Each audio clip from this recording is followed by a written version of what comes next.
policy and employment policy framework for the youth to make sure that as a country we will build the leader resilient. Honourable member, your time is up. Yes, Honourable Demagbana.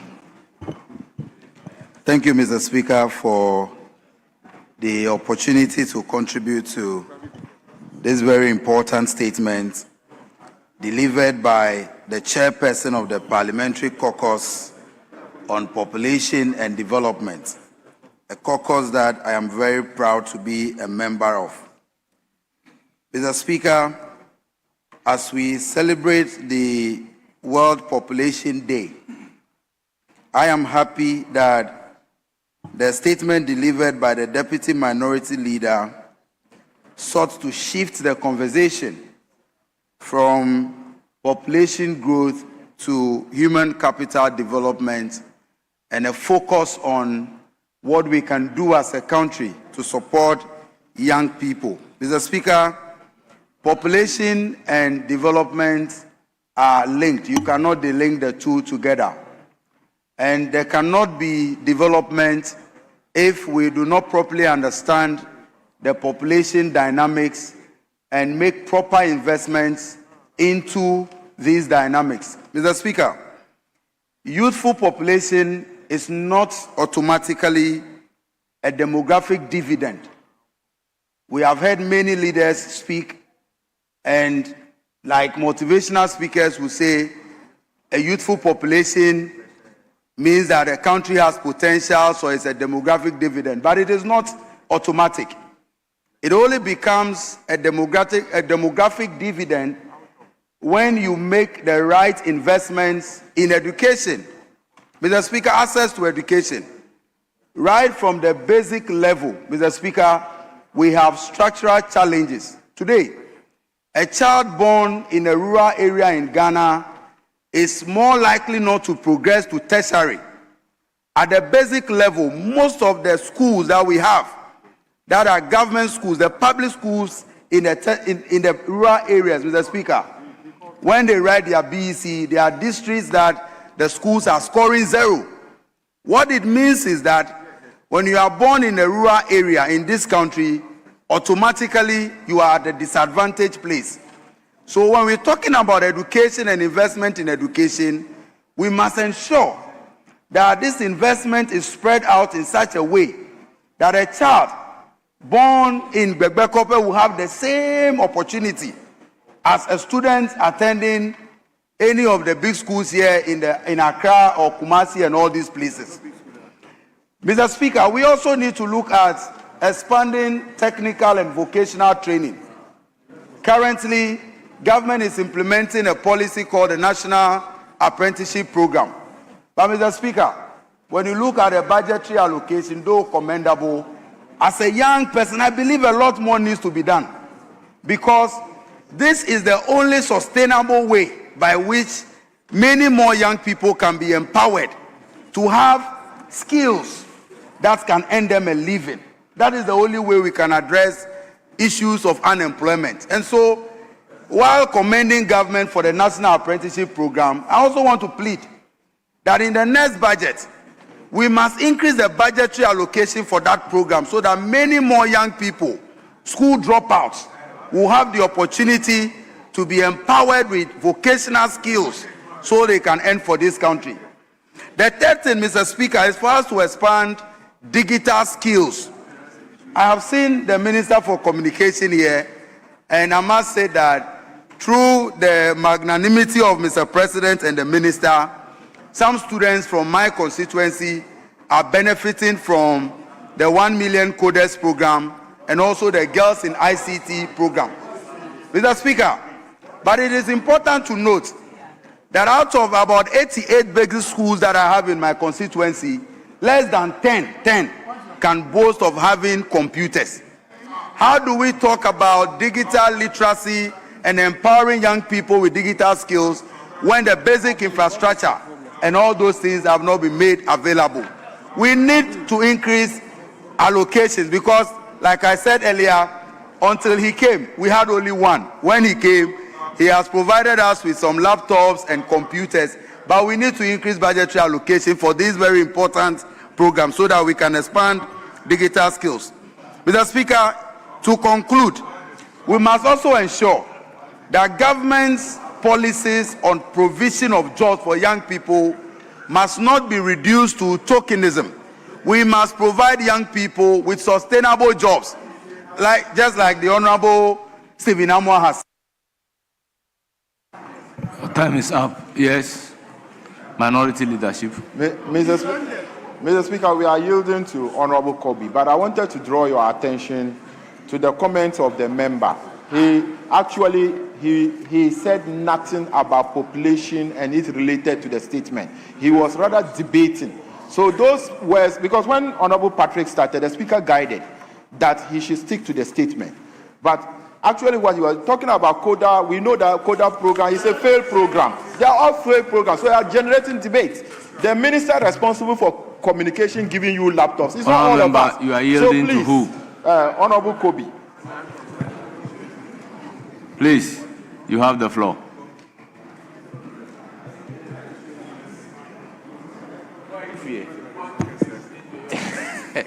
Thank you, Mr. Speaker. Thank you, Mr. Speaker, for this great opportunity on National Population Day. Mr. Speaker, I'm very happy that the whole idea about celebrating World Population Day is very important in reminding us on how to deliver for our own people. Mr. Speaker, in the Ghana's case, investing in Ghana's future through health, skilled and empowered young people is very appropriate and germane. Mr. Speaker, the young people of this country are the ones who are supposed to take care of the country in the future. But we know that all over the world, most of the great things that have been done, most of the great leadership that has been provided, have also been provided by young people. I mean, I take my own school in France, for instance. One of our greatest headmasters, Picot, was only 18 years when he was the headmaster of France School. So young people all over the world, I believe, can deliver. Bill Gates became a millionaire at the age of 19. So even though we are looking at the future, the present also matters. And that is why I believe that celebrating today is very important. Like I've said earlier before, my father always said that without health, there can never be wealth. So if Ghana wants to invest in health, skilled and empowered young people, then, Mr. Speaker, that's the appropriate way to go. Mr. Speaker, vocational education is one key area I believe that we can get the benefits immediately instead of even waiting for the future. It is therefore very important that as a country, we boldly support all young people who have taken vocational education as part of their lifelong learning and also their livelihoods. Mr. Speaker, we should start looking at the opportunities of providing them with productive assets, and give them the skills to manage them and the skills to sell their product or services. These are key skills that can make them survive the 21st century. Mr. Speaker, in other jurisdictions, they also know that you can never build a city without ideas and creativity. I believe that it is time we get our schools to start looking at this particular issue at the grassroots level, at the lower levels, at the basic level, especially financial literacy. It's one area that I believe that we've not been bold enough in this country about it. A lot of people don't look at financial literacy. They grow till they are old before they try to catch up with it. By that time, it would have been too late. Mr. Speaker, the issue of entrepreneurship is also very key, because if you empower people and don't give them the skills to succeed in life, don't give them the skills to be persistent, don't give them the skills to have the grit to move on whatever they want to do, Mr. Speaker, it will be very difficult for our population to survive the next millennia. Mr. Speaker, in rounding up, I believe that one of the key issues that we need to look out for is that we should also enable our parents to be able to talk to their children at home. Mr. Speaker, most often, we believe that it's the school that can train our children. But I believe that the foundation and the fundamentals at home are key in dealing with these issues. And parents should take that bold decision to sit down with their children, irrespective of how busy they are, how weak they might be.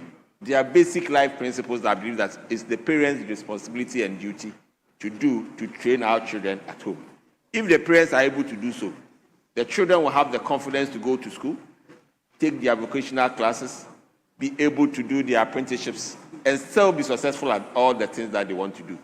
So I would like to recommend that as parents, we should first and foremost be the first pillar in driving growth in our children, in driving investments in our children. And I believe that if parents are able to do it, the communities can also come together to support them to be successful. Mr. Speaker, the living environment can never and will never always be delivered by the states.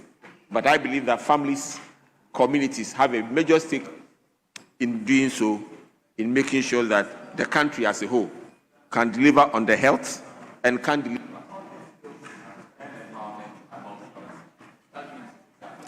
Yes, Majority. Majority Leader.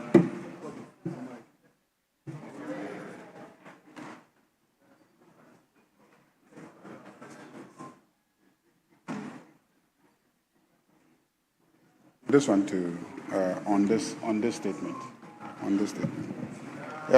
Mr. Speaker, definitely World Population Day affords us an opportunity as leaders among a community of leaders in the world to pause and reflect on the impact of the increasing numbers of human beings on this planet and its impact on both the planet itself and on the human beings also. And so it is commendable that the Deputy Minority Leader has made this auspicious statement. Two things stand out in her statement. One is that Ghana has a youthful population. Speaker after speaker has highlighted how we should transform this into a dividend. I believe that it gives indication for those of us in this House who shape public policy to be mindful in everything that we do, that one of the cardinal things that we must achieve is to transform this youthful population into a dividend. That should reflect in the budgetary allocations and the sectors that the allocations go to. And then also, as the last speaker indicated, that should reflect in how we manage homes, so that homes can complement the public institutions in the training of our youth. Secondly, the statement highlights the rapid urbanization that is taking place in our country. We are told that 59% of our population now resides in the urban centers and the rest in the rural areas. And there are three major growth poles when it comes to urbanization. We are talking about Accra, we are talking about Kumasi, and we are talking about Tamale. These are the rapidly urbanizing parts of the country. Whilst urbanization is good, we must figure out how to exploit the potentials of urbanization.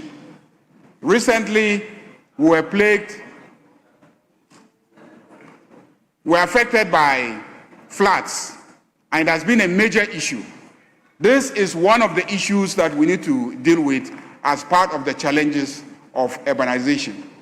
But urbanization also provides opportunities for economic growth.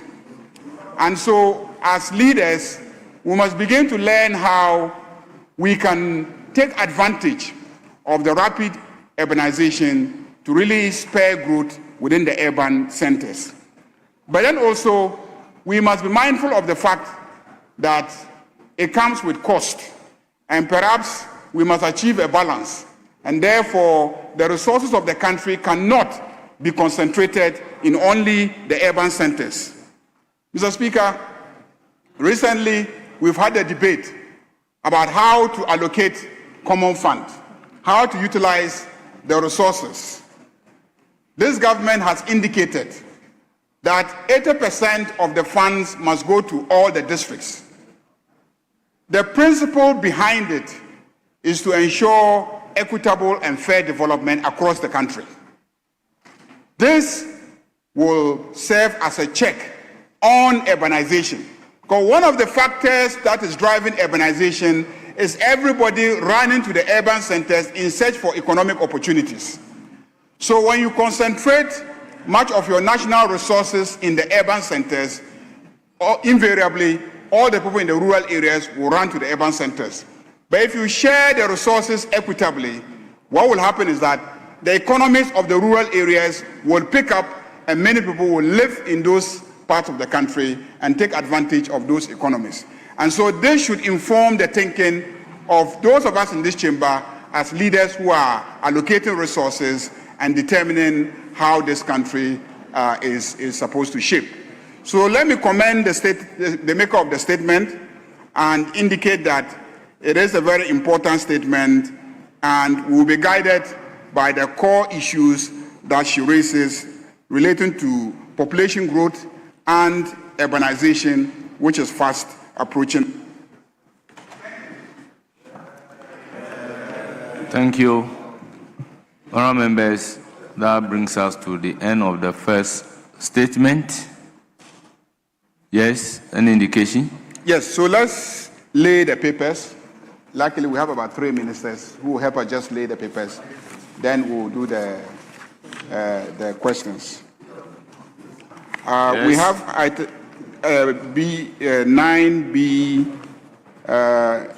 9B up to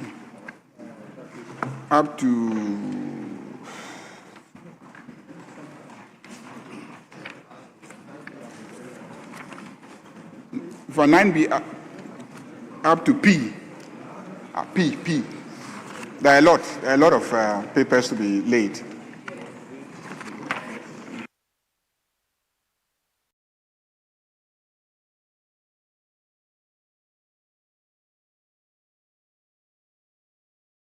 Yeah, Mr. Speaker, the majority leader indicated that he wants us to vary the order of business and then go to commencements of public business, 9B up to P.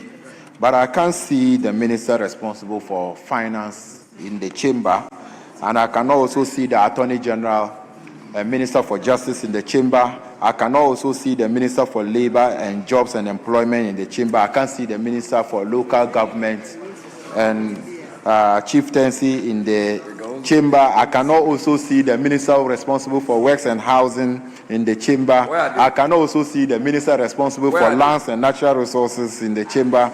I cannot also see the Minister for Tourism, Arts and Culture in the chamber. And I can, the only minister I can see who's supposed to lay paper is the minister responsible for communication and digital technology. Honorable Habib, we don't have a problem varying the order of business. Honorable Habib, did anybody make application on behalf of those ministers?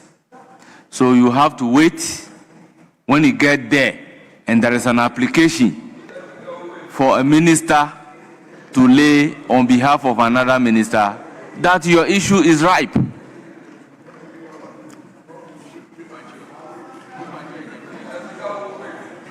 Yes, Majority Leader. Yeah, Mr. Speaker, Honorable Habib has given his consent after his comment for the Minister for Roads to lay the papers on behalf of the ministers for Finance, Attorney General, Labor, local government. Mr. Speaker, the roads leading to Honorable Habib's constituency need urgent attention. The roads need urgent attention. And I know that he will not dare oppose the roads minister. So, Honorable Habib, that is the application. Mr. Speaker, you know the road minister is a very hard-working minister and my good friend. So many a time when you use the road minister to make an application, I'm always at the tight corner. Save that. You know, when they were paying for award of best ministers, he couldn't afford to pay 50,000 to be a best minister. But when it comes to laying papers, all those who got the award, they are not in the chamber. They are not here. But he couldn't pay. So, Mr. Speaker, we don't have a problem. For him, he can do it because he's doing the business for ministers who even receive the Best Ministers Award. Item number 9B. So he can. Honorable Minister for Rules, for Minister for Finance. Annual statement by the Audit Committee of the Ghana Export-Imports Bank for the year ended 31st December 2025. Annual statement by the Audit Committee of the Ghana Statistical Service for the year ended 31st December 2025. Annual statement by the Audit Committee of the Venture Capital Trust Fund for the year ended 31st December 2025. Annual statement by the Audit Committee of the Ghana Revenue Authority for the year ended 31st December 2025. Honourable members, the paper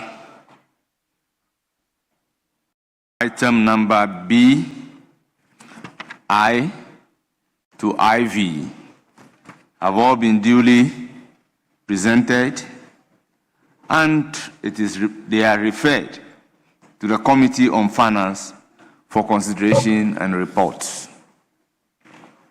Item numbered 9C. Yes. Annual statement by the Audit Committee of the Economic and Organized Crime Office for the year ended 31st December 2025. Honourable members, the paper has been duly presented. It is referred to the Committee on Constitutional and Legal Affairs for consideration and report. Item numbered 9D.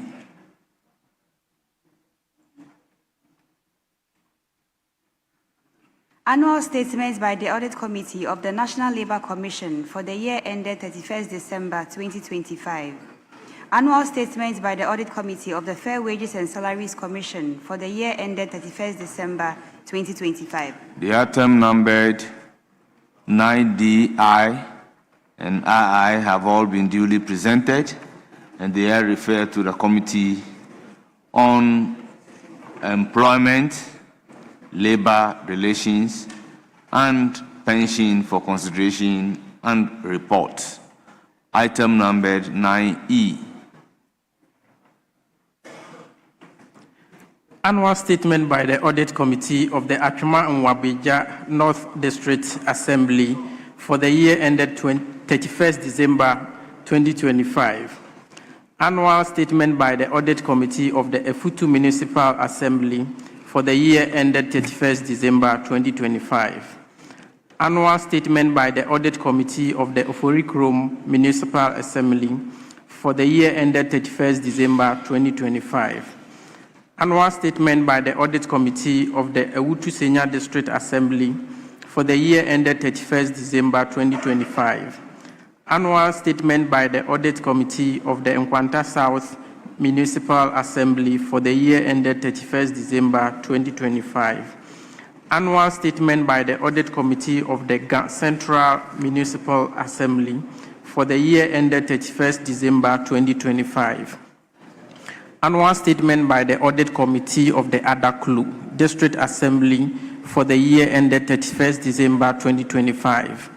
Annual statement by the Audit Committee of the Esutifi South District Assembly for the year ended 31st December 2025. Annual statement by the Audit Committee of the Offenso North District Assembly for the year ended 31st December 2025. Annual statement by the Audit Committee of the Akuna West Municipal Assembly for the year ended 31st December 2025. Annual statement by the Audit Committee of the Old Tafo Municipal Assembly for the year ended 31st December 2025. Annual statement by the Audit Committee of the Upper Dintra East Municipal Assembly for the year ended 31st December 2025. Annual statement by the Audit Committee of the Sunyani Municipal Assembly for the year ended 31st December 2025. Annual statement by the Audit Committee of the Office of the Head of the Local Government Service for the year ended 31st December 2025. Annual statement by the Audit Committee of the Central Regional Coordinating Council for the year ended 31st December 2025. Annual statement by the Audit Committee of the Greater Accra Coordinating Council for the year ended 31st December 2025. Annual statement by the Audit Committee of the Lejokuku Municipal Assembly for the year ended 31st December 2025. Annual statement by the Audit Committee of the Suhum Municipal Assembly for the year ended 31st December 2025. Annual statement by the Audit Committee of the Kwabri East Municipal Assembly for the year ended 31st December 2025. Annual statement by the Audit Committee of the Esutifi North District Assembly for the year ended 31st December 2025. Honourable members, the item numbered 9E, I to XX have all been duly presented, and they are referred to a committee on local government, chieftaincy, and local government and rural development for consideration and reports. Item numbered 9F. Annual statement by the Audit Committee of the Architectural and Engineering Services Company for the year ended 31st December 2025. Annual statement by the Audit Committee of the Ghana Water Limited for the year ended 31st December 2025. Honourable members, the paper numbered 9F have been duly presented, and they are referred to a committee on works and housing for consideration and reports. Item numbered 9G.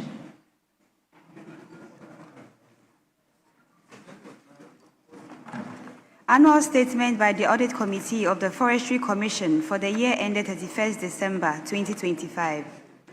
The annual statement has been duly presented. It is referred to the Committee on Lands and Natural Resources for consideration and report. Item numbered 9H. Annual statement by the Audit Committee of the Ministry of Gender, Children and Social Protection for the year ended 31st December 2025. Annual statement by the Audit Committee of the Department of Social Welfare for the year ended 31st December 2025. Annual statement by the Audit Committee of the National Council on Persons with Disability for the year ended 31st December 2025. Honourable members, the item numbered 9H, I, and III have all been duly presented, and it is referred to a Committee on Gender, Children and Social Welfare for consideration and report. Item numbered 9I. Annual statement by the Audit Committee of the National Theatre of Ghana for the year ended 31st December 2025. Honourable members, the paper has been duly presented, and it is referred to the Committee on Trade, Industry and Tourism for consideration and report. Item numbered 9J.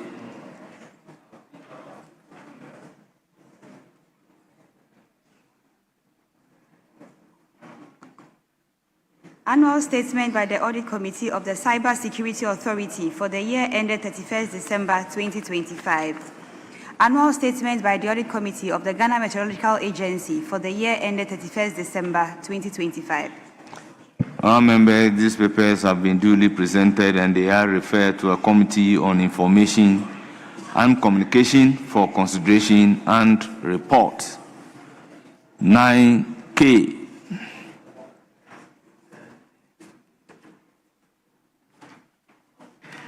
Annual Statement by the Audit Committee of the Public Sector Reform Secretariat for the year ended 31st December 2025. Honourable members, the item is duly presented and it is referred to the Committee on Public Administration and State Interest for consideration and report. Item numbered 9I.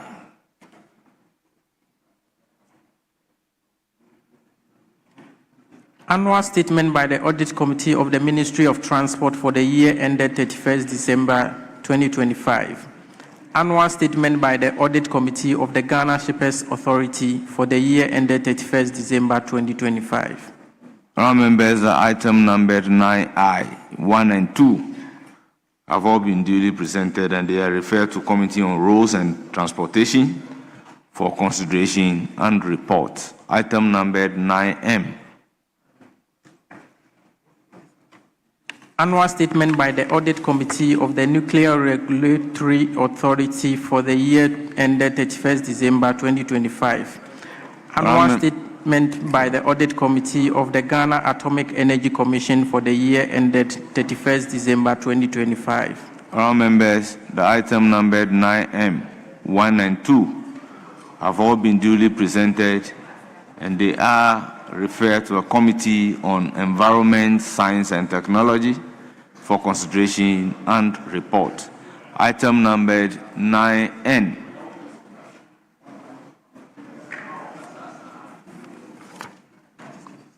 Annual Statement by the Audit Committee of the Ghana National Fire Service for the year ended 31st December 2025. Honourable members, the paper has been duly presented. It is referred to the Committee on Defence and Interior for consideration and report. Item numbered 9O.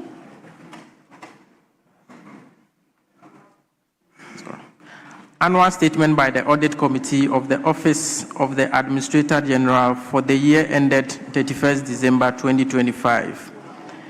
Annual Statement by the Audit Committee of the Ghana News Agency for the year ended 31st December 2025. The item numbered 9O, 1 and 2 have all been duly presented and they are referred to a Committee on Administration and State Interest for consideration and report. Item numbered 9P.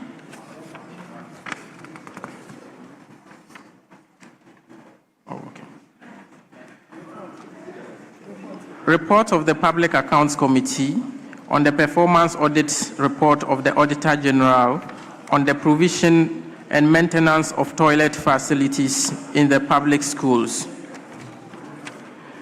Report of the Public Accounts Committee on the report of the Auditor General on the management and utilization of the District Assembly's Common Fund and other statutory funds for the year ended 31st December 2024. Report of the Public Accounts Committee on the report of the Auditor General on the accounts of District Assemblies for the financial year ended 31st December 2024. All members, the item numbered 9P have all been duly presented and they are for distribution to honorable members. Yes, Majority Leader. Majority Leader, before you come in, let me crave the indulgence of the House to acknowledge the presence of some revered visitors in our midst. We have Royal Medina School, led by Priscilla Asasa, head teacher from Domi, Kwabenya, the number 67. We also have Ghana National Association of Teachers, led by Enoch Otu, chairman, and they are from Upper Denchira East, the numbered 65. Then we have Medina State 2, led by Vada Opoku, headmistress. They are from Medina constituency, they numbered 50. We also have Medina Estate 3, led by Mrs. Jane Odum, assistant head teacher. They are from Medina, they numbered 60. We also have University of Education, led by Ibrahim Abdul Fattah, president, and they are from Efutu. They numbered 80.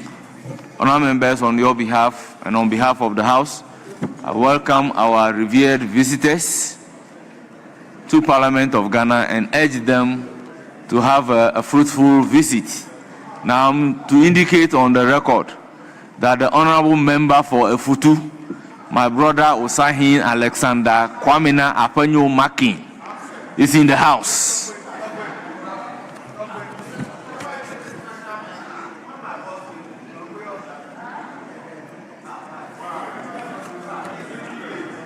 Yes, Majority Leader. Mr. Speaker, Minority Leader, I just acknowledge your presence. Yes, I have Mr. not given Speaker, you the floor.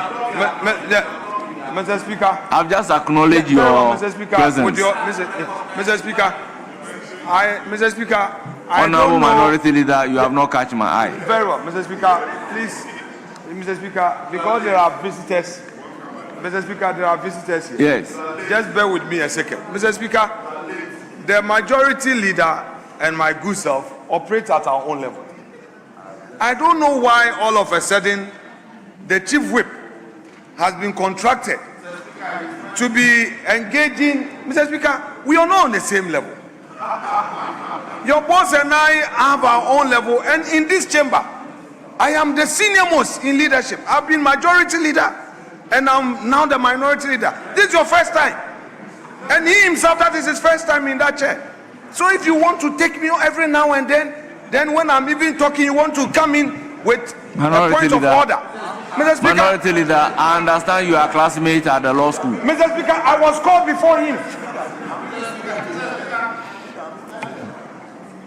Even Habib is senior to you in leadership. I'm on my feet. No, you have not been called by the Speaker. Mr. Speaker, it's okay. He's a happy man, avant-garde of government business. Let him take care of the backbench. When we say that, you get worried. The backbench, that is what matters. You've lost everything. Mr. Speaker, the Minority Leader and I graduated the same day. We graduated the same day. We qualified the same day. Why? Why? Is the year in doubt? Is the year in doubt? He may be Apenyo and I am Dapama, so that one is not my senior. Please, it's not my senior. It's not my senior. In fact, at the time when law school, his surname was started with marking. So I was called before him. Mr. Speaker, second. So they asked, which year? Mr. Speaker, the year is not in doubt. The year that we graduated is not in doubt. Mr. Speaker, second. Mr. Speaker, second. Because, Mr. Speaker, if I mention the year, then those who graduated in 1986 will say that we are children. I don't want my leader to say that we look too young. Mr. Speaker, second. He's not the oldest in leadership. The Honorable Doyo precedes you in leadership. So you can't say that you are the oldest in leadership. He has misinformed the House. So you go to... And therefore, Mr. Speaker, we think that person should be expunged. So you see, somebody is also older than you in leadership. Yes, all members, let me crave your indulgence to redirect item numbered 9F, rather to the committee, F2, to a committee on sanitation and water resources. I so referred.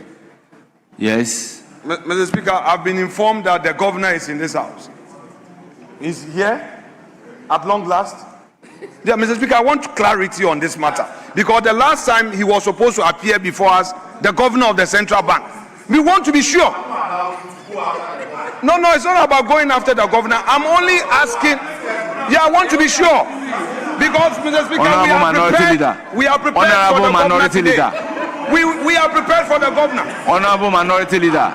Mr. Speaker, I just want to be sure. If a minister or agency head is to appear and answer question before the question is mentioned, do you get up to demand whether he is here or not? Please. It's a rhetorical question for you not to answer. Majority Leader, let me hear you. Mr. Speaker, I want to assure the Minority Leader that of all the people who may be afraid of him, not this governor, this governor cannot be intimidated by you. So don't attempt to intimidate the governor. The governor is here and he is capable of answering any question that this house poses. So please, don't make it an issue. This governor has never failed to attend upon an invitation of this house. Never. So please, let's not dramatize these issues. People's reputations are at stake here, and the reputations of institutions are at stake here. Any indication? Mr. Speaker, the Minister for Communication has to catch a flight, so I want us to take his questions first. Very well. Yes.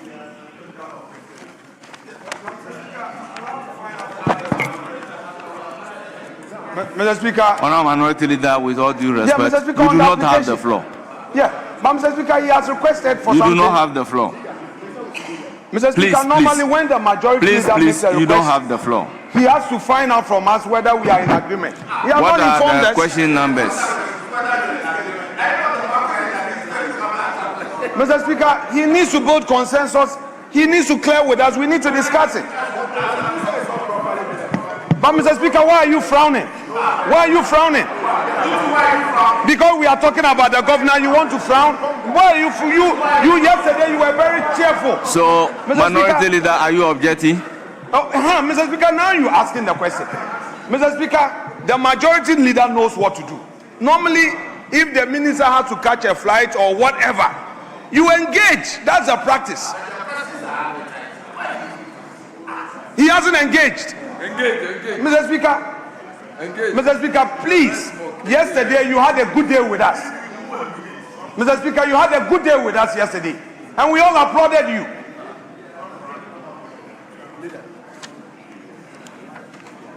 Honourable members, without any objection, I will then mention question number 643, standing in the name of Honourable Grace Ayensu Dankwa. Honourable member, you have the floor.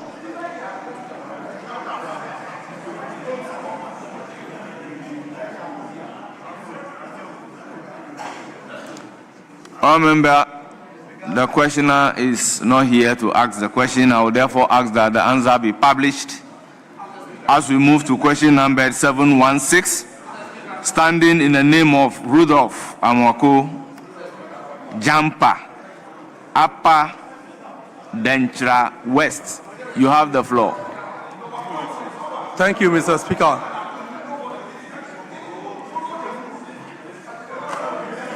Honorable member for Upper Denchra West, you have the floor. Thank you, Mr. Speaker. Mr. Speaker, I rise to ask the Minister for Communication, Digital Technology and Innovations what major challenges the communication network providers are facing in Upper Denchra West. Thank you, Mr. Speaker. Yes, Honorable Minister.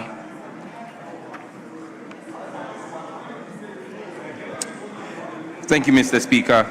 Mr. Speaker, communication network providers in Upper Denchra West are faced with challenges such as low population density, difficult geographical terrain, limited fiber and microwave backhaul, and high deployment costs. These factors make network expansion and maintenance difficult in Upper Daintra West. Mr. Speaker, the ministry is addressing the challenges under its purview by deploying shared rural network infrastructure, conducting coverage assessments, activating and rehabilitating sites, improving power and transmission systems, and engaging mobile network operators to extend and optimize services in underserved communities. Thank you. Honourable member, any supplementary question? Thank you, Mr. Speaker. Mr. Speaker, in minister's response, one of the challenges is low population density and high deployment costs. But Mr. Speaker, as we speak, a population which is more than 200,000 cannot be described as low. Honourable member, what is your supplementary question?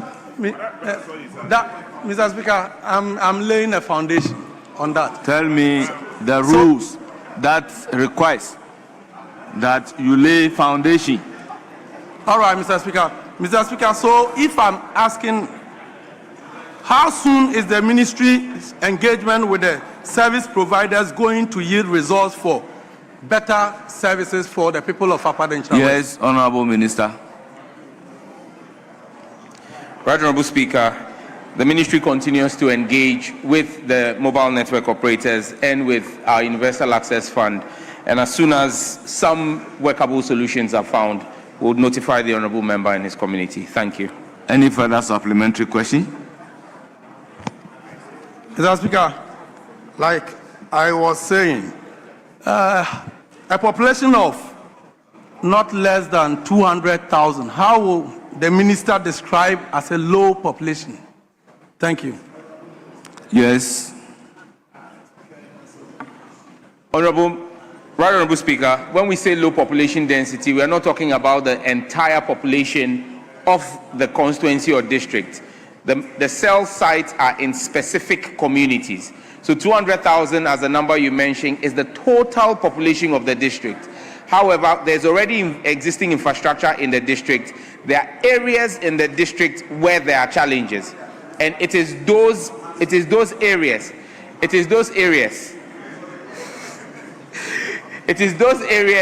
where we are referring to as low population density. And so when we say low population density, we're not talking about the entire district, we're talking about the specific areas. Thank you very much. Any further? Thank you, Mr. Speaker. Very well. This is a constituency-specific question. We move to question numbered 802, standing in the name of Honorable Rudolph Amoko Jampa, Upper Daintra West. You have the floor. Thank you, Mr. Speaker. Mr. Speaker, I rise again to ask the Minister for Communication, Digital Technology and Innovations what plans the ministry has put in place to resolve the rural telephony network sites in the following communities: Brofiedu, Bremai, Oda, Nkronua, Wampem, Kachre Nyansa, Modaso, Amenase, Amobaka, Enyantentem, Nyonos, and other areas. Thank you.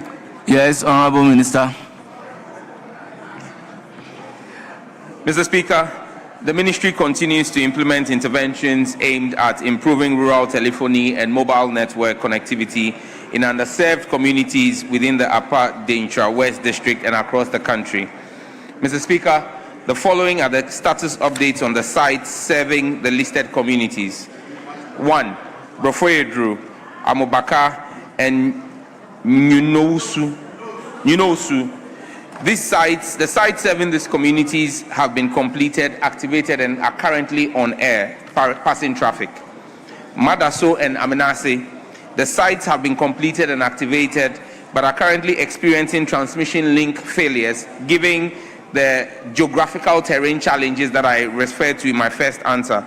Field engineers from our technical partners have been engaged to rectify the faults and restore full access. For Breman, Oda, Nkronua, Wampam, Anyan Tentem, and Katriyanase. The sites serving these communities have been constructed and are awaiting integration and activation. The ministry is working with the relevant technical partners to complete the integration process to bring the sites on air. I thank you, Mr. Speaker.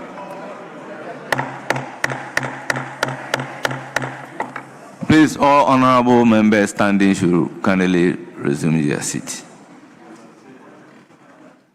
Honorable members, the noise level is too much. Yes, any supplementary question? Yeah, thank you, Mr. Speaker. Mr. Speaker, let me correct my honorable minister for some of the communities you mentioned. Honorable member, ask supplementary question. Mr. Speaker, he mentioned the names wrongly. That's why I just want to draw his Honorable attention. member, Thank you, Mr. Speaker. if you look at Standing Order 88.7, Mr. a Speaker, I'm member in guided. asking questions shall not address the House, Mr. Speaker, I'm raise guided. any argument, or offer an opinion. I'm guided, Mr. Speaker. Mr. Speaker, Honorable Minister made mention of some communities that the network, rural communication network is working. And one is Brofiedu, which is the Member of Parliament's hometown. Mr. Speaker, one thing is the Member of Parliament's hometown, which is Brofiedu, there is no network there. My DC's hometown, James Nkwanta, there's no network there. And it is Honorable very... member, with all due respect, the rules says you cannot address the House. You cannot argue, you cannot offer your opinion. So you ask a supplementary question. Mr. Speaker, please. I would like to ask the minister that when is the minister sending his technical team to go and inspect those sites, if indeed they are working or not? Thank yes, you. Honorable Minister. Right Honorable Speaker, as part of the reset agenda of President Mahama, we are proactive. The field engineers have already been dispatched and their work will be delivered. Most grateful. Any further question?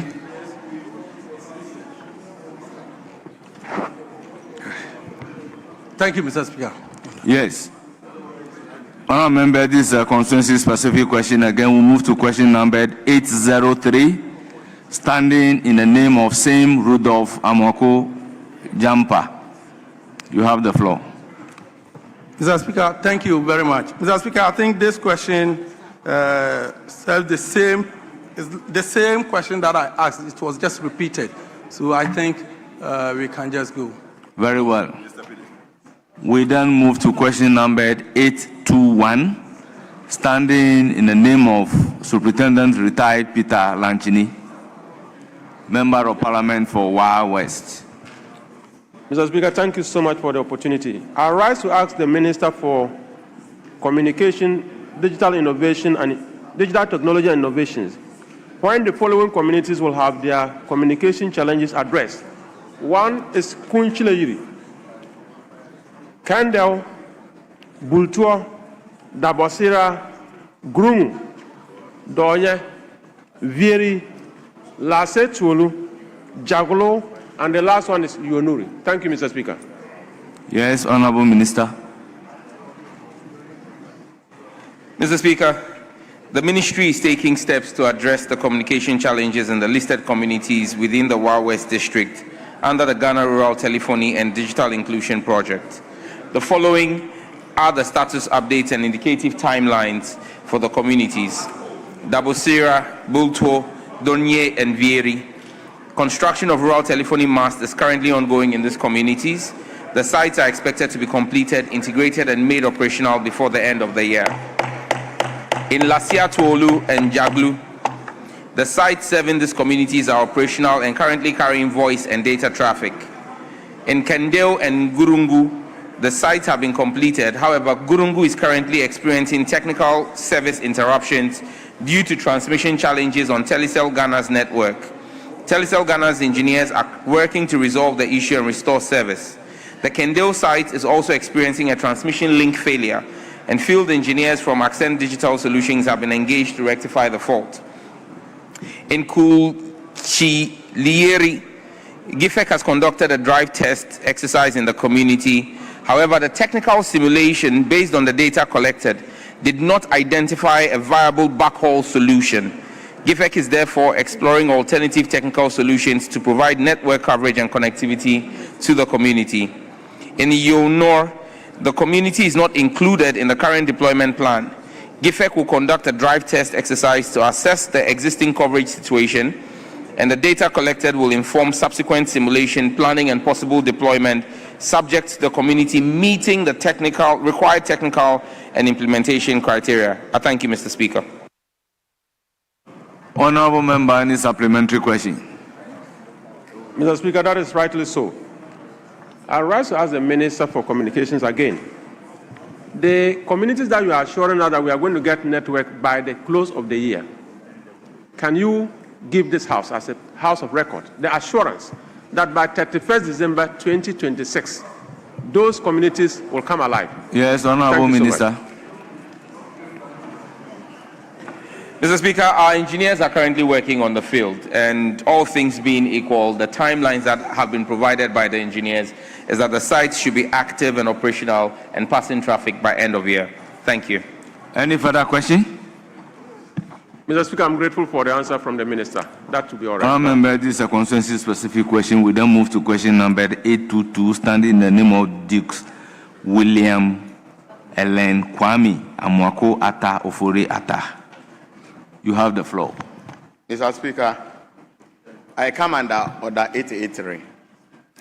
Once you have his authority, please ask the question. Thank you, Right Honourable Speaker. Mr. Speaker, I rise to ask the Minister for Communication, Digital Technology and Innovation why the ministry is now planning an entirely new biometric SIM registration exercise from the scratch.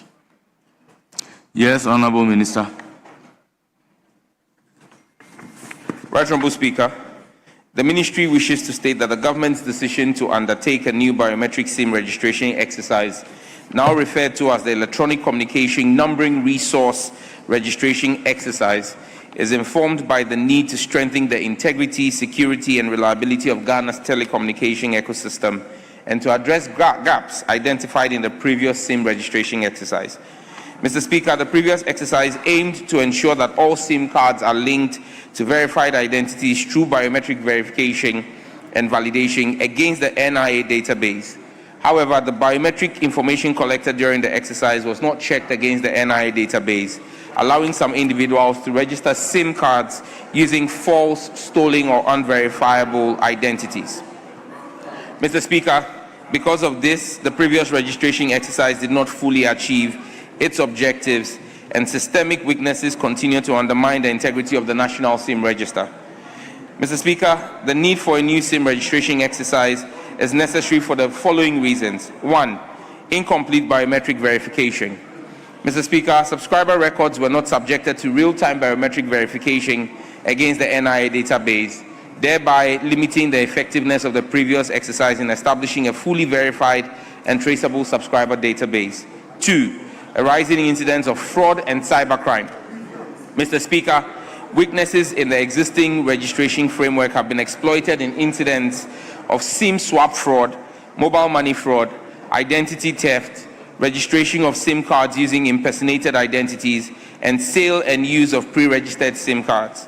Mr. Speaker, the new exercise seeks to address these vulnerabilities and improve customer protection and national security. 3, the introduction of real-time biometric authentication. Mr. Speaker, under the proposed framework, no SIM card or numbering resource will be activated unless the subscriber's identity has been successfully verified in real time against the relevant national identification database. This will ensure that every active number in Ghana is linked to a verified and traceable identity. Number 4, the introduction of new security features.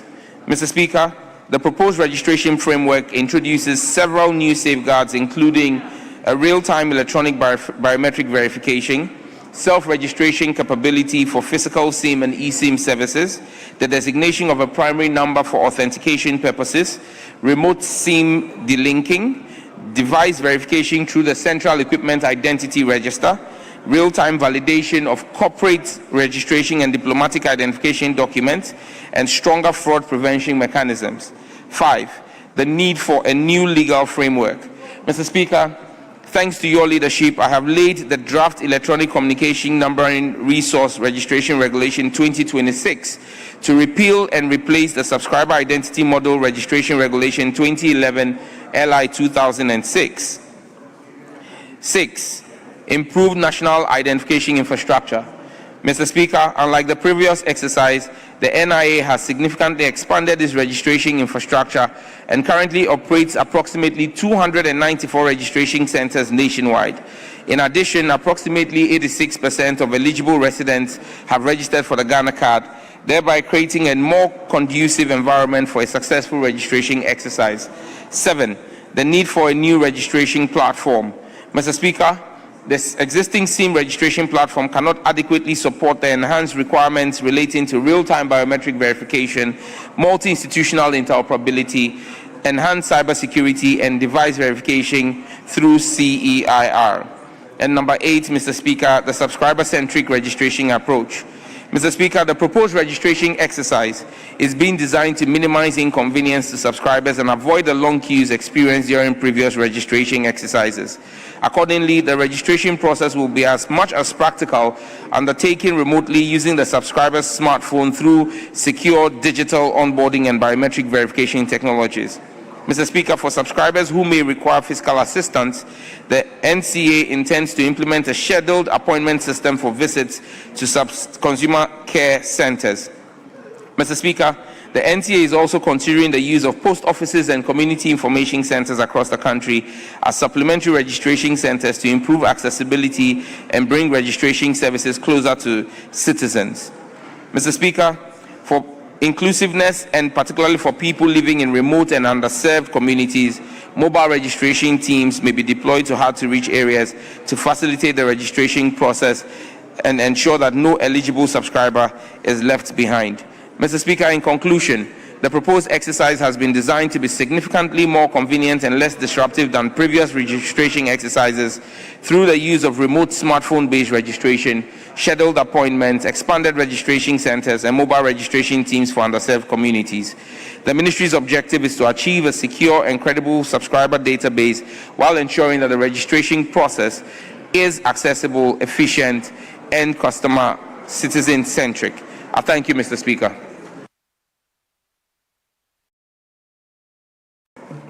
Honourable Member, any supplementary question? Thank you, Right Honourable Speaker. Mr. Speaker, in June last year, the Minister commissioned NCA to do a validation of the current registration that we have. And it's reported that it's about 81.7 Honourable Member, successful. we are not interested in your story. We are interested in a It is not a supplementary story, question. Mr. Speaker. I'm just laying the basis. By what rules are you laying the basis? Sorry? By what rules are you laying the basis? Mr. Speaker, we are talking about a fresh registration. Please, you are to ask a supplementary question. Okay, Mr. Speaker, my question is, NCA has rated the current exercise about 81.7 successful. Why is the minister not building on the successes that we've chalked instead of starting a fresh registration? Mr. Speaker, this is a House of Records. The NCA carried out a sample audit of over 2 million subscriber registrations. For the records, not even one was successfully biometrically verified. So as a House of Records, let's put it on record. In the audit that was done by the NCA, there was not even a single one of the 2 million that was biometrically verified entry. So there's no basis for an 81% claim. Biometric verification, 0%. Thank you. Yes, Honourable Member. Any further supplementary questions? Mr. Speaker, I want to find out from the minister. Is the minister saying that the current system we're running is not linked to our Ghana card? Is that what the minister is saying? That the current SIM registration that we're talking about is not linked to the Ghana card? Honourable Member, you have heard the minister. He said not even one is biometric. is 0. No, Mr. Speaker, that's not. I'm talking about Ghana card. That's the question I've asked. Yes, so then reframe the question well for the minister to come and answer. Mr. Speaker, I think that you are not being patient. What I'm saying is that is the minister telling us or is telling the country that the current system, the registration that we did, so you can ask the minister whether card. it is linked with Ghana card. Yes, that's my question. So if you said, is the minister telling you, that is not the word of the minister. Because the minister said 0 biometric, and you are talking about Ghana card, when the minister did not mention Ghana card. So you can now ask the question relating it to Ghana card. Mr. Speaker, I have asked the first question, he answered. You asked whether there was a supplementary. I asked another one. So obviously this is a new question. Yes, by the way you are asking the question, that is Mr. the minister saying. Mr. Speaker, the minister understands the question. I am asking whether the current I must also system, understand your question. Mr. Speaker, my question to the minister is, the current system that we're running, the SIM that we did, the SIM registration that we did, is it not linked to, is he saying that it's not linked to any of the Ghana cards? Now the in question, this yes, country? the minister, is it linked to Ghana card? Mr. Speaker, for the records again, the current SIM register was linked to biodata on the face of the Ghana card. It was not linked to the biometric data that is held by the database. There's a big difference between biodata and biometric data. The biometric data is fingerprint and facial recognition. Biodata is the information on the plastic card. So that could easily be alterated, and that's why we had instances where we saw Ghana cards that were linked to SIM cards, but the biodata had been changed. So the right name, but wrong date of birth, because the biodata is just printed on the card. But what is intended to give the database its integrity is the biometric, because nobody can fake your fingerprint or your facial recognition. So as we speak today, what we have is linked to biodata, not to the biometrics. And the intention of the then administration or ministry was to link it to the biometrics, which didn't happen. And that's what we want to do with the current registration. Link it to biometrics, not the biodata. Thank you. Yes. Mr. Speaker, the minister is on record to vehemently oppose any new registration. What has informed his decision to start a fresh re-registration? Yes, Honorable Minister. Mr. Speaker, as Deputy Ranking Member of the Parliamentary Select Committee, I opposed the last registration exercise because I indicated that the process at the time was flawed and that we should not go through that process because it would not deliver a database that was secure. What we have seen today justifies my position. Today, as Minister, I am righting the wrongs of the past. We are doing a registration that will use the biometric data, not the biodata. Today, we are doing a registration backed by law. And Mr. Speaker, this House will bear me record that about 3 weeks ago, I came and laid a new LI for the purposes of the same registration. Again, that was an issue I raised as Deputy Ranking Member, that the LI at the time was not fit for purpose. So, Mr. Speaker, I'm only using the opportunity I've been given by the Ghanaian people and His Excellency the President as Minister to right the wrongs of the past. Thank you. Yes. Yes, you have the floor. Thank you, Mr. Speaker. Mr. Speaker, I rise to ask the Minister for Communications whether there will be a cost to the registration, to the subscribers, and to the country. Thank you very much. Please kindly file a fresh question. Yes. Thank you very much, Mr. Speaker. Mr. Speaker, I would like to find out from the Minister why we don't have to rely on the biometrics that are with the NIA. And we have to take new biometrics because NIA, in processing our card, took our biometrics. So why don't we have to rely on the biometrics that we have already registered with the NIA rather than taking the biometrics of Ghanaians? Question asked, Honorable Minister. Right Honorable Speaker, the Honorable Muhammad Tia is spot on. The NIA has biometric data, and that's why we need to verify against it.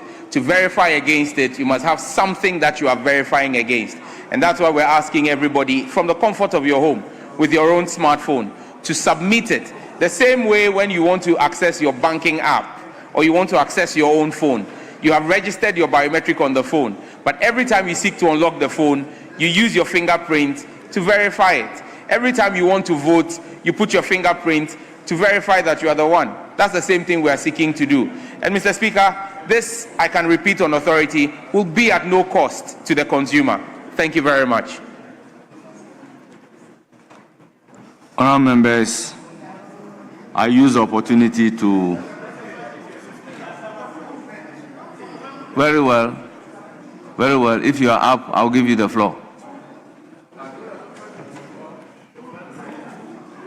Speaker, with respect, the Honourable Minister just informed Parliament that this exercise will be at no cost to the consumer. I'm using his words. The subscriber,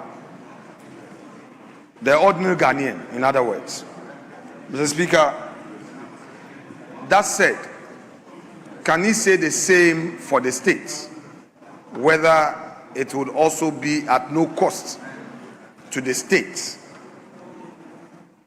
and whether no procurement will be involved in respect to this matter, since he himself has given us one explanation regarding costs? Honourable Minority Leader, with all due respect, I'll humbly disallow your question unless it is rephrased. It doesn't relate to the original question. The rules are clear.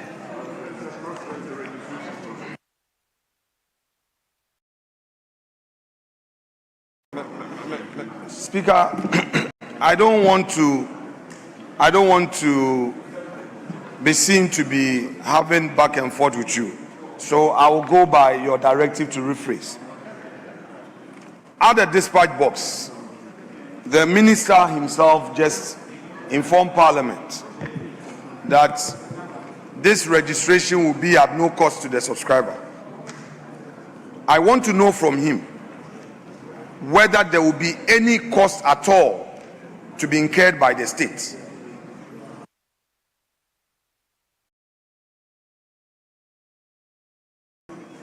The question that was asked is to the effect that why the ministry is now planning entirely new biometric SIM registration exercise from scratch. This question has completely nothing to do with costs. Asking questions relating to costs, offense standing order 89(1) of our rules book. Accordingly, the question is overruled. Speaker, without challenging you, let me read 89 in its entirety. Speaker, 89(1) provides, quote, as soon as a question is answered, any member beginning with the member who asked the question may, without notice, ask a supplementary question for further clarification of any matter of fact on the answer, but a supplementary question shall not introduce a matter not included in the original question. That is where the emphasis is. Mr. Speaker, may I finish with respect? I passed my law exam, and in this chamber, I have worked. So please, Mr. Speaker, allow me 2, the member who asked a question may be allowed to ask no more than 3 supplementary questions on the substantive question. 3, any other member may be allowed to ask no more than 2 supplementary questions, except that the majority and minority leaders or co-leaders may each ask no more than 5 supplementary questions on the substantive question. So, Mr. Speaker, construing 81, 1, 2, and 3, 89, 1, 2, and 3, in their ordinary meaning, the ordinary meaning, I'm not going into secondary meaning, any interpretation, the ordinary meaning of this provision is that when a question is answered by the minister, the answer thereto can give rise to a supplementary question. Mr. Speaker, on this occasion, the Minister of State at the dispatch box is telling the nation that the subscribers will not incur any cost. The question is, if he says that subscribers will not incur any cost, will there be any cost to the state? Mr. Speaker, this is related. It cannot be that, Mr. Speaker, this is an entirely new question, therefore it does not come within the remit of 89(1). Mr. Speaker, it is the minister's answer. I am not coming out with a question out of nothing. That is his answer.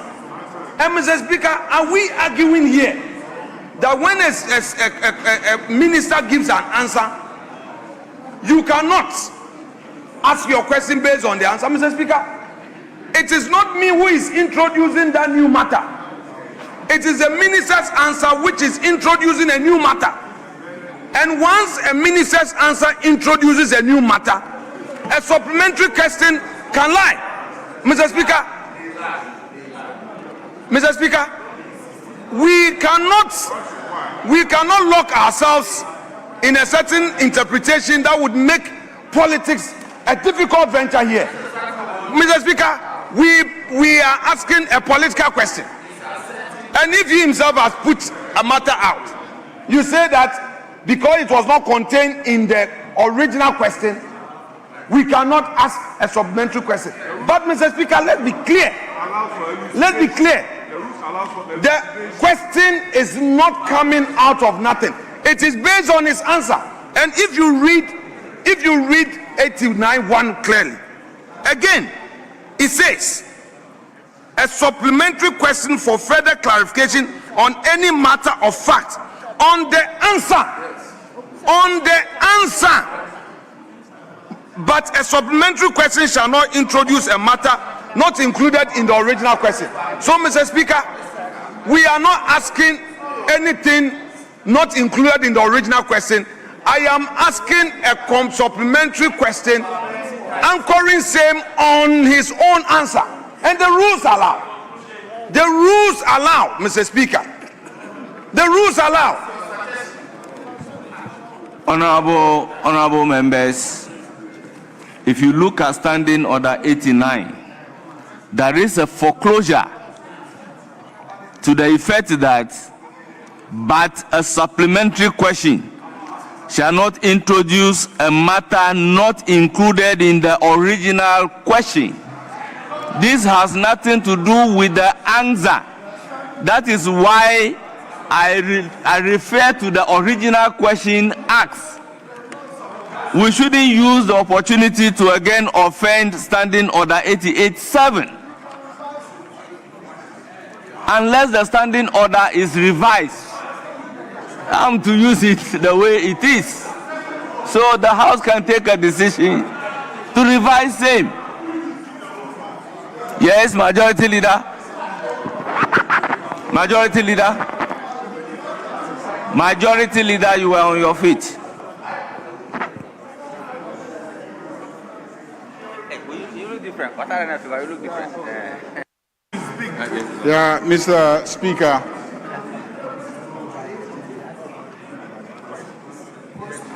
Mr. Speaker, I was of the same view as the minority leader that when the minister answers questions, if in answering the question, the minister veers into other areas and makes statements of facts to this House, my personal view has always been that that minister opens himself or herself up to further questioning on the new facts that the minister has introduced, because this is the House of Records, and so we are interested. That was my view, and we argued it extensively in this chamber some time ago. And Speaker gave a ruling, the same ruling that he's given today, that we should pay attention to the terms of the order, the rules. The rules state clearly that the supplementary question can ask for clarification of facts introduced in the answer, except that it cannot ask about a matter that is not captured in the original question. So that is the position that the Speaker holds on the matter. I looked at it, and I do agree with the Speaker that he is right on that. But Mr. Speaker, I plead with you that on this occasion, the minister wants to answer the question. So I plead with you to allow the minister to answer the question. As a matter of fact, I owe fidelity to the rules, but not to any plea.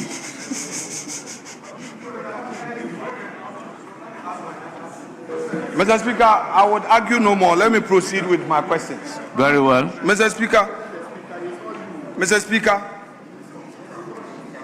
if you may permit me, Mr. Speaker, this is a public interest matter. The nation embarked on some registration exercise. The minister came to the House and told the House that it's at no cost to the ordinary Ghanaian. You see, Honorable Minority Leader, Mr. Speaker, let me conclude. I also don't Mr. like Speaker, what I'm is not happening. going to over-challenge you, but please bear with me. I draw an attention to Order 88.7. So we don't want any argument. Mr. Speaker, I'm not don't arguing want any with you. statement. We don't want Okay, any very well. opinion. Let me proceed. It's okay. Yes, so let proceed. me proceed with my questions. Mr. Speaker, at page 33, of the order paper, I am referring to the second and third paragraphs.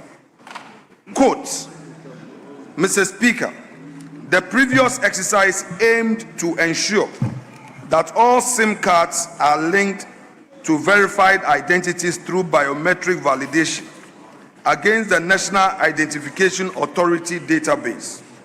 However, the biometric information collected during the exercise was not checked against the NIA database, allowing some individuals to register SIM cards using false, stolen, or unverifiable identities.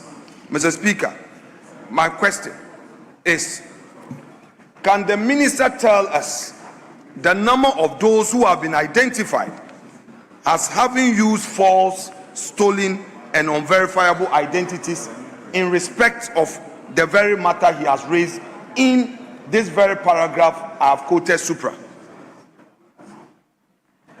Honorable Minority Leader, this question is not different from the first one that you have asked. And I will again relate to the original question to ask the Minister for Communication, Digital Technology and Innovation why the ministry is now planning an entirely new biometric SIM registration exercise from scratch. Mr. Speaker, so Mr. if you Speaker, want Mr. Speaker, the with number, respect, Mr. Speaker, with respect, you've spoken. Please let me also speak. Mr. Speaker, have you paid attention to page 33? No, I'm asking because this is where I quoted. Mr. Speaker, I quoted the minister's answer. Mr. Speaker, respect. Mr. Speaker,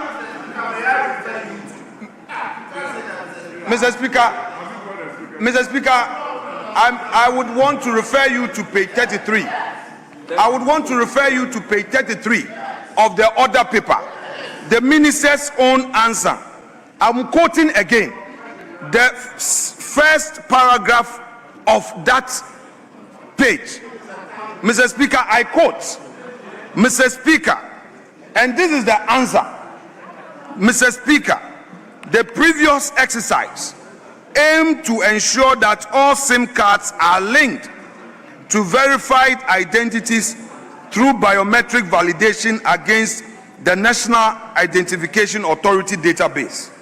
However, the biometric information collected during the exercise was not checked against the NIA database, allowing some individuals to register SIM cards using false, stolen, or unverifiable identities.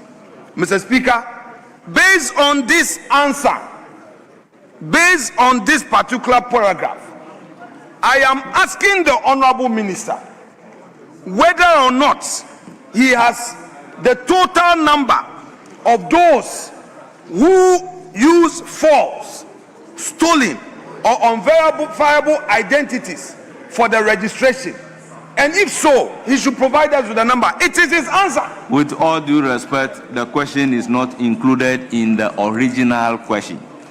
And with permission, if I may read the original question again, to ask the Minister for Communication, Digital Technology and Innovation why the ministry is now planning an entirely new biometric SIM registration exercise from scratch. Why?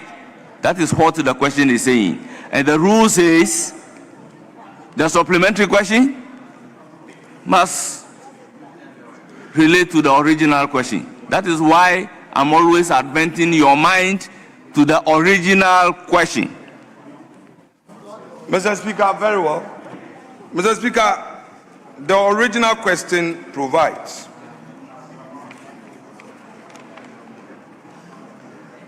at 822. The original question, Mr. Speaker, 822. This is what it says. To ask the Minister for Communication and Digital Technology and Innovations why the ministry is now planning an entirely new biometric SIM registration exercise from scratch. Mr. Speaker, based on this question, the minister tells us that one of the reasons why they are beginning from scratch is because some people use false, stolen, and unverifiable identities in the registration. So I want to ask the minister that based on the fact that these irregularities have led to their starting from the scratch, can he provide the total number of those who used false, stolen, or unverifiable identities, which has resulted in their starting from a scratch? Honourable members, I must indicate that the rules are there to prevent the minister being taken by surprise. So if your question is about those irregularities, a specific question will enable the minister to search, to get those informations and bring it to the House. But that cannot be taken as a supplementary question. You see, a question to a minister is not an examination to the minister. I've not said so. Mr. Speaker, first of all, you said something on record, and I need to correct that. There are no surprises embedded in my question. And I agree with you that 89 was framed to avoid surprises, and we all agree. Mr. Speaker, you said that the question must have a nexus with the original question, and that's exactly what I'm seeking to do. Mr. Speaker, the questioner wants to know why the biometric SIM registration exercise is being commenced from scratch. The minister says that they are commencing from scratch because some people used false, stolen, and unverifiable identities. Mr. Speaker, so I am connecting his answer to the question. And based on the very question, I'm asking the Honorable Minister whether Honorable Minority Leader, the question is overruled. I've not finished the question. How can you overrule? I've not finished. Because you seem to be repeating yourself. I'm holding not to overrule the question. Mr. Speaker, but Mr. Speaker, it seems that is what I am not repeating for. myself, Mr. Speaker. Mr. Speaker, in the minimum, I know my rules. In the minimum, I know my rules. I'm not repeating myself. You may disagree with me, but don't use words that will be demeaning to me. You can overrule me, I don't mind. It won't be the first, it won't be the last. But I won't accept certain words being used to connect to your ruling. I won't accept it. With the greatest respect to you, sir. With greatest respect to you, sir. I've not finished the question. I've not finished the question. Mr. Speaker, the minister says that some people used false, stolen, and unverifiable identities, which resulted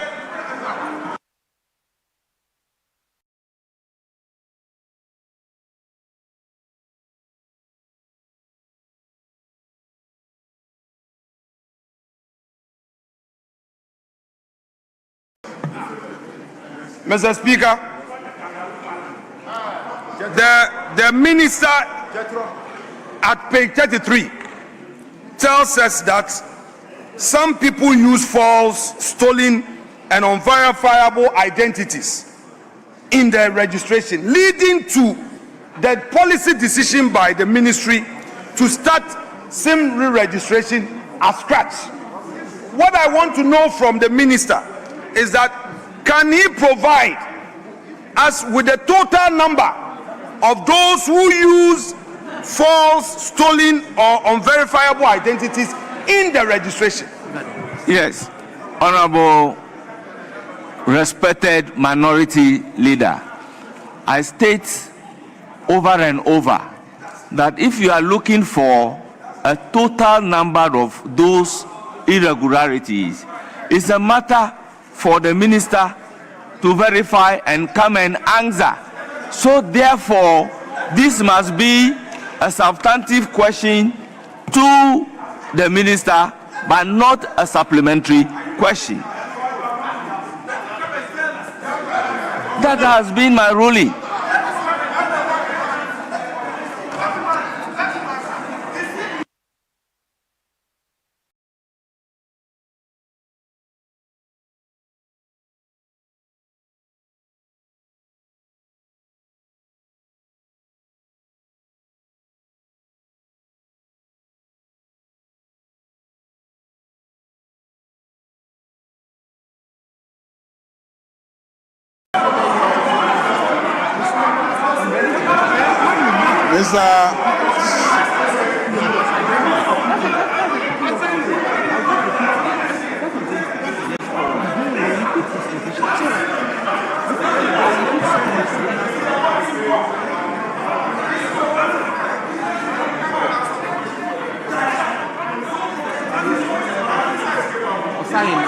Osayin, I beg you. I beg you.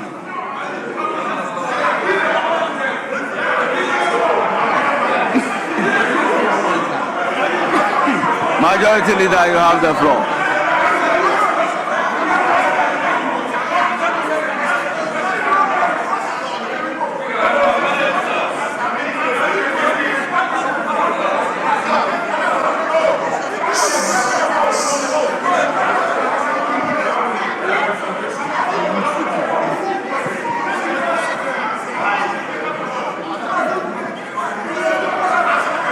Yes, Majority Leader.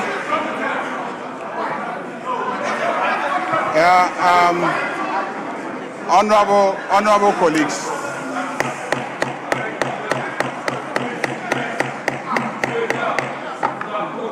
Honorable colleagues, I think if we listen to each other, we will be able to resolve this problem.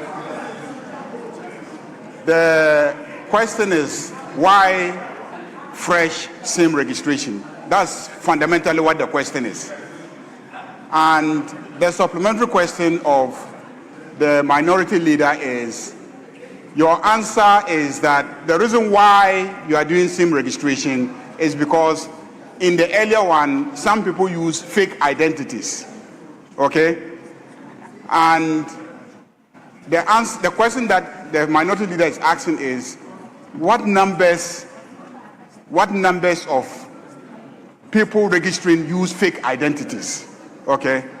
Speaker is saying that that question requires the minister to do some research and gather the data for you. No, that's what the speaker is saying. Speaker is saying that information to provide that answer is not likely to be readily available, and therefore ask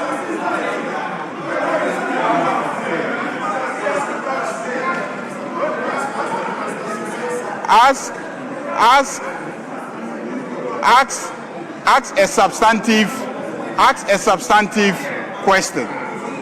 So I plead with everybody.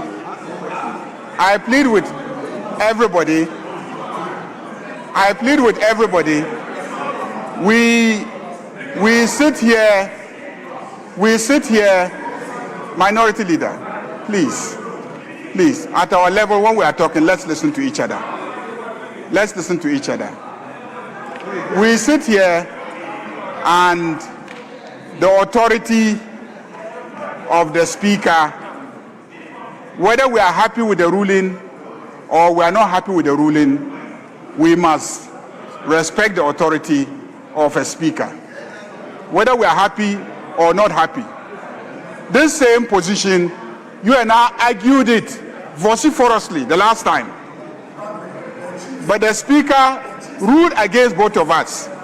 We're not happy with the ruling, but we live with it. To tell you, please, to tell you the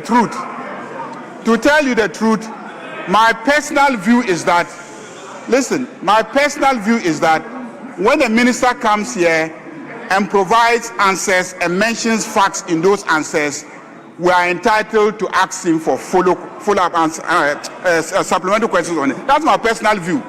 But the speaker has given a ruling based on the wording of our rules. And so let us respect that ruling and then move on.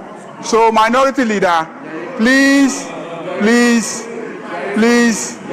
if you can reframe your question, reframe it.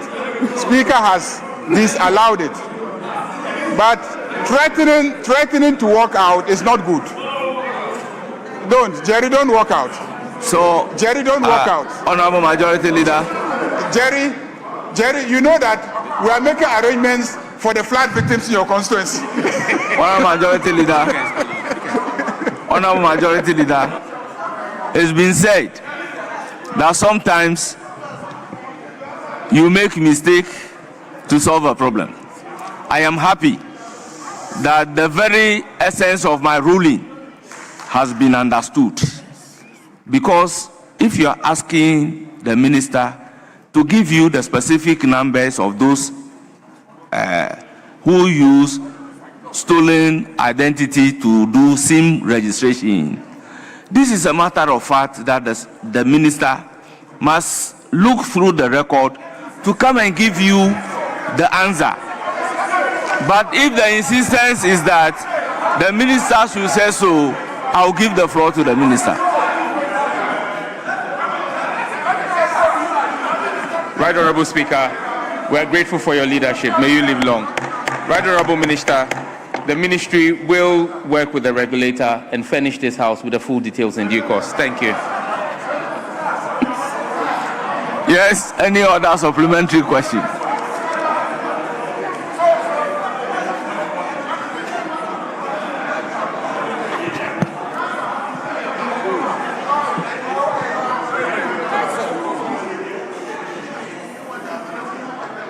Speaker,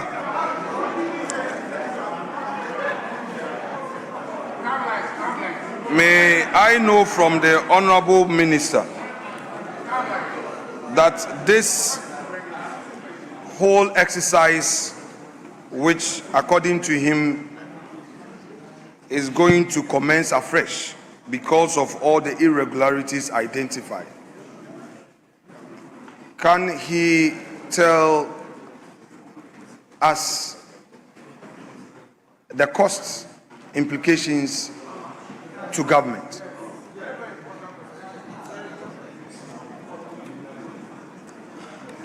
Honorable Minority Leader, with all due respect, that was a question asked by Honorable Patrick Yaobuama, and that question has been overruled.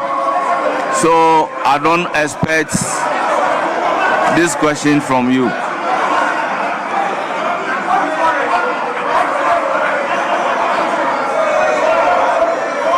They can.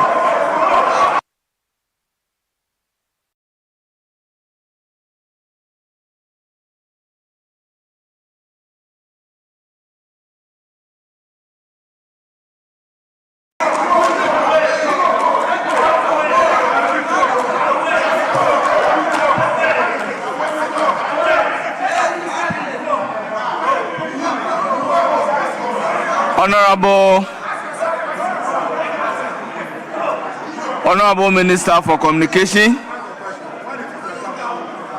Digital Technology and Innovation, thank you very much for attending upon the House to respond to the questions slated for you. Honorable Minister, you are accordingly discharged. Yes, Majority Leader. Now you can come back. Come for another one.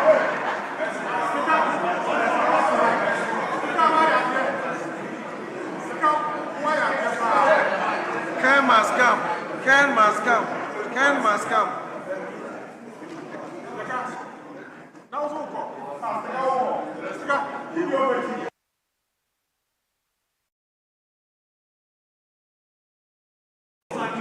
Yeah, Mr. Speaker, we will now invite the Governor of the Central Bank.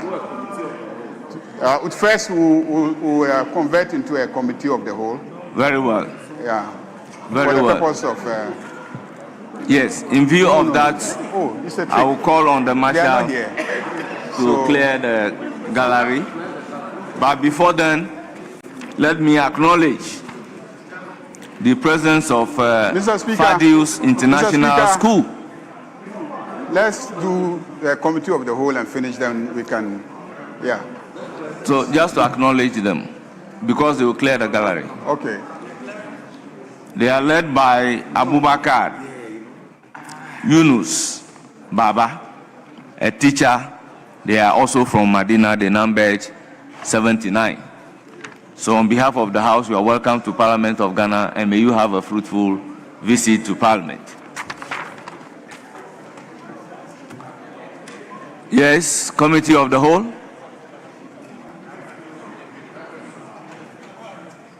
Yes, Mr. Speaker. There are some questions asked of the Governor of the Central Bank. The Governor is here, but the questioner is not here. So, Mr. Speaker, if you can give your ruling on the matter, we can proceed. I will, on this occasion, ask the Governor to take the designated seat.